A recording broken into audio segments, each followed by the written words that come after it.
আচ্ছা একটা সত্যি কথা হোক, মাত্তা কই না মানে আচ্ছা তোমার সত্যি কথা হোক, তোমার ফেভারিট নায়ক কে? তুমি আমি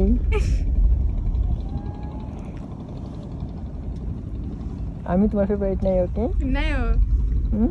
তুমি নায়ক কোন দিন সিনেমা করছো তুমি নায়ক হয়ে গেছো ওই তো করে রাম এখন ওই মা, ওখান করে রাম দেখে না। আমি তোমার ফেভারিট কিতা? হ্যাঁ আমি তোমার ফেভারিট কিতা কও না?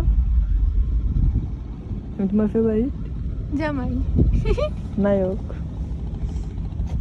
আমরা নায়ক সিনেমা কোনদিন করবো? এখন করে রায় শুটিং করে রায় এখন করে রাম। হালকা আপডেট করবার লিজ হইব কোনদিন? হালকা কালকে। কালকে আমার ফেভারিট নায়িকা কে জানো? হ্যাঁ হুম? হ্যাঁ ওই যে পাশের বাড়ির ললিতা। আমি ললিতা ললিতা কোনো নায়িকা আছে না সুলতানা, পাশের বাড়ির সুলতানা বিজুয়ানা।